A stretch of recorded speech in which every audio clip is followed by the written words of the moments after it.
Welcome to Edmund's Career Channel. Please don't forget to subscribe, like, share, and send me your questions afterwards.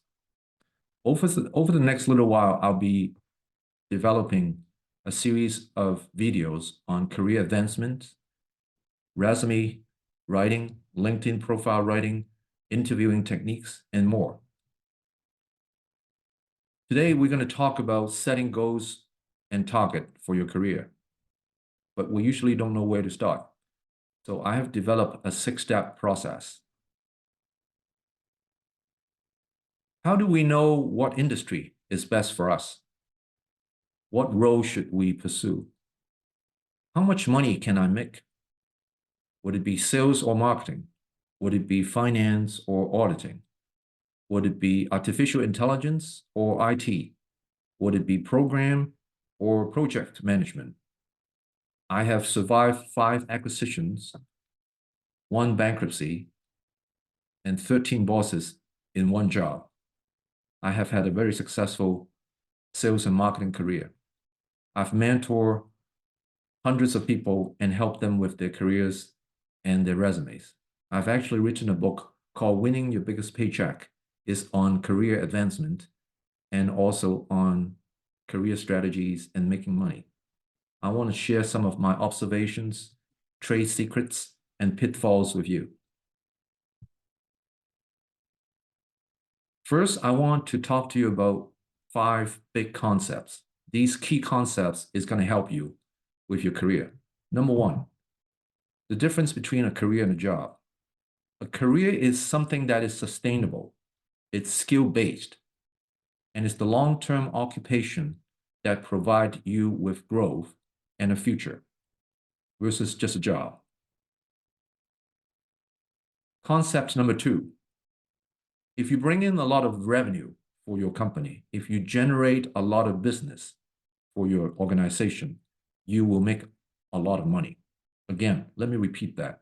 If you make a lot of money for your company, you will in turn make a lot of money. Concept number 3, if you still have hardworking, intelligent, team player, very generic, standard, common things in your resume, you need to work on that. You need to work on your differentiators. Concept number 4, the higher the margin for the business that you're in, the higher your income. This is related to concept number 2, but again, this is something to do with margin versus revenue. Margin is the net profit in short. Again, if you work for software industry, for example, there's higher margin versus manufacturing garbage cans, probably less in terms of margin percentage. Number 5, the top performers are more marketable. A good example would be if you're in sales and you overachieve quota 150% every year. That would be a good thing. I've actually done, for many years, I've been quite successful in software sales. So I've done over a 5-year period, 300% of quota. But in the software industry, the average is actually 50% of the people will make quota.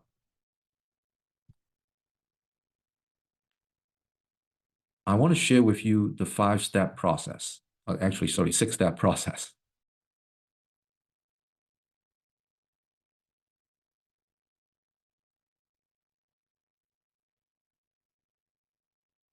Step number 1, define happiness and end state. So this is quite different from other methodology, but I will explain. Number 2, perform a personality assessment. Number 3, estimate how much money I need. So rather than how much money you can make, you should start off with how much money I need. Number 4, define a job role. So do you want to be an account manager? Do you want to be an accountant? Do you want to be a digital marketing analyst? Number 5, conduct the research. Number 6, review and refine. So at whatever stage in your career and in the future as well, you should go back and review and refine. So let's dive into it.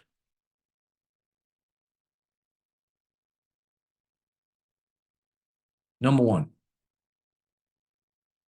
define happiness and the end state. When I study system analysis way back when, we start off by defining the output. So what I want you to do is to fast forward and think about at retirement or late in your career, what would be happiness? What would be the end state for you? It was actually inspired, this methodology is actually inspired by my good friend, Tom Vey, who is the deputy mayor for Newmarket. Unfortunately, a lot of people actually got married, divorced, remarried, and have a good career, but they never thought about what happiness meant for them. And they had a cultural shock after retirement and become very unhappy afterwards. There's a definition for end state, a strategic one. End state is the situation after the successful completion of the final phase of a military operation. So an interesting but very strategic definition of it. You should work with your significant others, if you have one, or them, to think about what you need in life. What is happiness for you? So for example, do you want to buy a nice house in the Greater Toronto area? Put that down. Do you want to raise 2 kids? Put that down. Travel once a year, retire at a particular age, volunteer as a board member at a charity or nonprofit organization, and or do you want to be the vice president of a high-tech company? Put that down. Step number 2 is self-assessment or personality assessment. There are actually a lot of tools online that you can search for. One of the better site is Indeed. So you can actually search for Indeed personality test. There would be 8 online in the Indeed site, and they are quite comprehensive. What you need to do is to understand who you are. This is your personal brand. This is whether you have the strength and the weaknesses to do a particular job. This is also whether you are patient or whether you have attention to details, whether you like numbers, whether you are analytical, whether you are an intellectual, whether you have intellectual curiosity, and how many times you Google online, whether you are compassionate, whether you're patient, whether you're curious, whether you're flexible, honest, humble, honorable, loyal, creative, ambitious, disciplined, and otherwise. But don't put that down in your resume because these are too common and generic for you to differentiate yourself. This is really for you to understand who you are, your DNA. Do you like to work in a team environment or independently? Everybody has their ultimate customers and bosses, so you can't hide, unfortunately. If you don't like customer-facing job, you would have internal customers that you have to face. Do you want to be a people manager or do you want to be an individual contributor? Do you want to be a vice president or do you want to be a C-level person, a chief information officer or a chief financial officer, a chief marketing officer or a chief operating officer, a chief HR officer, a chief revenue officer, or a CEO, chief executive officer? And how important is money to you? How much risk would you take in a career? And I think the interesting thing is that I actually started off in marketing and moved into sales as I become more mature, as I gain confidence. So for some of you who's thinking about a sales/marketing career, starting in marketing first may not be a bad thing. Just like some of the project manager, program manager, if they start off in project management, and when they become more skilled, they move into program management. But that's more of a career progression than a choice. Well, it'll be a choice at the end. How strong is your personal brand? How realistic are your, goals? You find out your personality type, but some of the sites, some of the personality tests will actually guide you to think about particular areas or particular job roles that you may be interested in. So that would be an interesting topic for you. And at the end, you will be able to look at something that looks like a SWOT analysis, which is strength, weaknesses, opportunities, and threats. So from a career standpoint, what you can do is you can put down whatever is your strength on the 4 quadrant and start off by saying, for example, I'm highly analytical. I am extremely detailed. I'm very creative and resourceful. And I'm also AWS certified, for example. So a list. And then weaknesses, I'm an introvert. I have less experience, and so on. Opportunities, you can put down AI is growing and whatever is appropriate. And then threats, for example, the job market is softening. Step number 3, estimate how much money I need versus how much can I make. You can worry about that later on. Again, how much money will I need?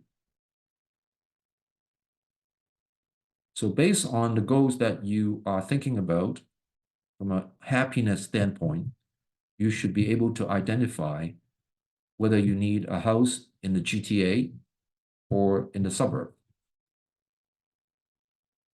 You will know, searching on the internet, that an average house in the Greater Toronto area, Canada, is about $1 million Canadian. And if you search further, there's a good site, a Remax site, as in real estate. They actually have calculated ballpark numbers for a monthly carrying charge or monthly fee in total for the cost of owning a $720,000 home. Again, $720K home, you will need about $5,549. So 4549, $4,549 for mortgage payment, for monthly property tax, for utilities, for home insurance, cable, internet, phone, and maintenance. And that means you're not eating and there's no entertainment. It's good to have a partner in your plan.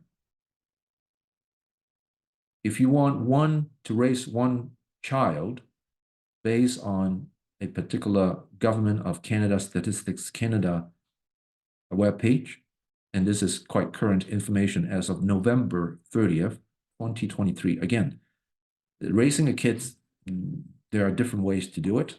And this is based on a small family raising one child, and based on the span of $379,000 for a family making anywhere from $83,000 to $135,000 a year. For 22 years, the average per year, based on that, would be $17,222 per year. Again, if you are to own a home, $720K, and then raise a child at a mid-level, you're looking at a total of about $94,222. So $94,222. How did I arrive at the $77,000 for the home? What I did was I Googled another site for the tax calculator, and I reversed the number from that 4549, and that turns into a monthly, an annual salary of $77,000, and you have to add the one child back, which is $17,222. You arrive at $94,222. Again, just a basic home. I shouldn't say basic home, a good home, and I want to raise one child. We're looking at $94,222. Now, it's good to have a partner, because the partner can contribute more so that you can eat and you can have some entertainment. Not to scare you, but this is a framework for you to think about your lifestyle and make the adjustment accordingly. And also from a job career standpoint, what kind of a job you should be targeting to achieve that number. Otherwise, you have to go back and adjust your plan, adjust your goals. And then obviously you can also Google and find the cost of living in different cities in Canada. There's actually one for Scarborough, and there's a tax calculator at ca.talent.com so that you can actually work back as to how much money you need to make and how much tax you will be paying and so on. Step number four, after defining all that, after understanding how much money you need to find a job to pay you that money. So you need to think about what country you're working in or countries that you're working in. In Canada, you can travel to the US sometimes and vice versa to do your job. And obviously there's immigration implications. The world is global, it's a global market, so you need to understand your markets. I have a student who is actually from Hong Kong, but he's Indian and he speaks both languages. So for that person, life is interesting because in China, the population is 1.4 billion. In India, the population is 1.4 billion. So if he decided to do marketing in both countries and he come up with a successful business, he's addressing 36% of the world population in both China and India. So I want you to open up your eyes and think about globally what you can do rather than just thinking about Canada, the US, or Asia. So what roles means what job titles, and how do I do that? Well, first off, you need to have a ballpark based on your skills, your experience, your personality. Hopefully you have a better idea of what jobs would be good for you. And again, you need to think about your hobbies. You need to think about your interests. You need to think about your strengths and weaknesses. You need to think about your background, your studies, all your strengths and the things that you've learned and your interests. And you need to work on this based on all the factors, including the money, including your objectives in life, your goals, and you just need to think about longer term. So again, I went into marketing first, and then I progressed into sales. So you can think about that. You can become an entrepreneur. If you're an engineer, it's interesting because you can work as a project manager, you can work in R&D, and you can work in production, as in manufacturing. So one tip that I would like to give is you can actually start off by Googling organizational charts. Again, based on the target roles, for example, marketing, you can Google marketing analyst or whatever role, and then whatever size organization, and put that into the keywords or a particular industry. So for example, software, marketing assistant, or marketing analyst, organization org chart. Put that into the search string, and then look at the organizational charts first. And what that means is, if you start from the bottom, what you will see is, for example, staff writer in the content creation stream or role. And then there will be video producer, head of content, content creator for social media specialist. And then you can look at the different roles progressively moving up the ladder and see your career path accordingly. And I urge you to look at different sizes. So mid-sized company would have the different roles, and then bigger size company would have also a slightly different career path. One interesting site that I looked at and is very comprehensive is the University of Alberta site. And I would actually share with you the link later on, but from a marketing standpoint, it is very, very comprehensive. They have a plan, and the organization is actually called External Relations, and they had a reorganization. And a few years ago, they actually put up all the different organizational charts. So it's very comprehensive. But you need to do the research. You need to think about what you need to do from a career planning standpoint and on a career path standpoint. So again, you need to do the research. You need to do that job role. Number 5, after you have identified the job roles, as in titles, job titles, what you need to do is further research. I actually looked at the labor market. So this is step number 5. I actually go in and search for, in Google, labor market Canada 2024. So if you're in the States, you can do the US. If you want to work in Asia, you can type in whatever country, and then you will see a bunch of sites talking about the trends, the latest development, and so on in the country of interest. And I urge you to look at it more from a global standpoint. You can also Google growth industries. You can also Google highest paying jobs in Canada. And then sometimes you will land on Indeed, the website Indeed, and sometimes you land on Glassdoor as well. So those are good sites, but you can't believe everything they say. You have to validate and so on, because whatever they do is a survey. I want to share with you a site. When I'm doing the research, I came across a government site, which is Statistic Canada site.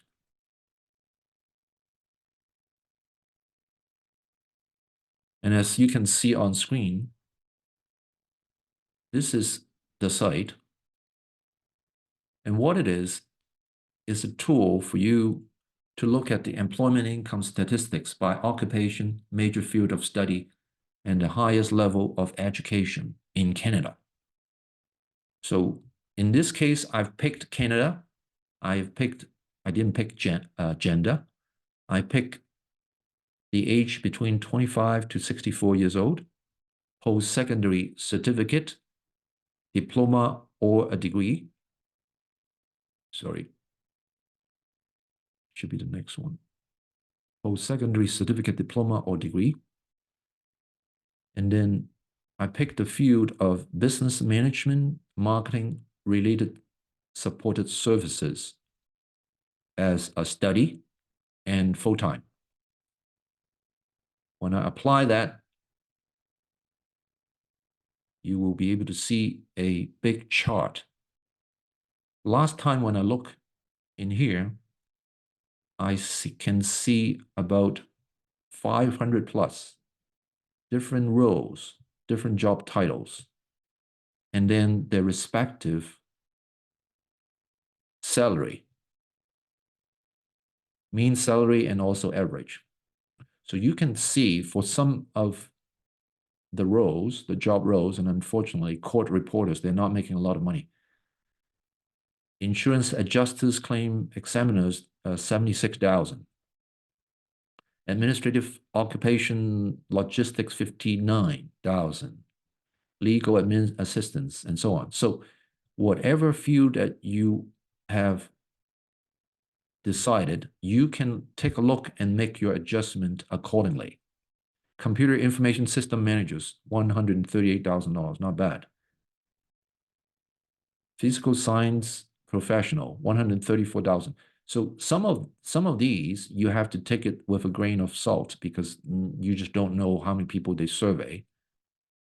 But it will give you some really good idea of different job titles that you can target. So this is a very comprehensive way of looking and helping you from a checklist standpoint.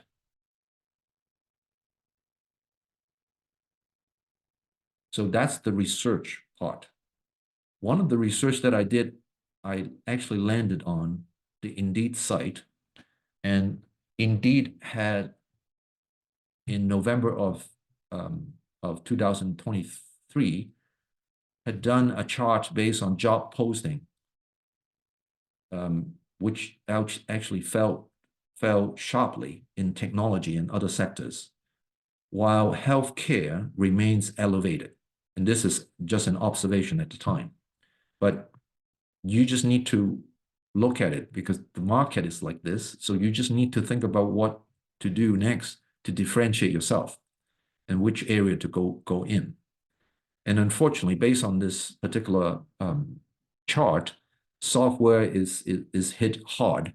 And then IT operation and help desk, food preparation and services, driving, information design and documentation, loading and stocking, cleaning and sanitation, they all drop by anywhere from 40% to 53%. So it's not good news. Marketing dropped by 38%, but you just need to look at it and get the best out of it. Meaning the market is all like this, but people are still hiring. So you just need to think about differentiation. You just need to think about how you position yourself to stand out. I also did something else in Glassdoor. So I went into Glassdoor and searched titles. Marketing manager is 78,000. Marketing director is 123,000. Marketing VP is $211,000. Now, I don't even remember whether this is US or Canadian, but when you do the research, you will find out. But again, these are averages. You don't go in, if you're junior, if you don't go in and become a marketing manager right away. You start off at a lower level, at an analyst, as an analyst, and so on, to get yourself, to climb yourself up the ladder. So after you do that, you need to write everything down. Apologize. And then what you need to do next is to continuously, I should say, monitor the job market and understand the prospect within the industry that you've picked. And you have to make adjustment on an ongoing basis. So this is step number 6, which is review and refine, which means that on an ongoing basis, you need to go back at one point and think about whether your goals and objectives are realistic, whether you need to recalculate your income, whether it makes sense, whether you need to make adjustments against your future earning potential in your career path. And then the other thing that you have to think about is to elevate yourself from a certification standpoint and also training your standpoint, building your brand, and so on. So again, the 6 steps that you need to think about.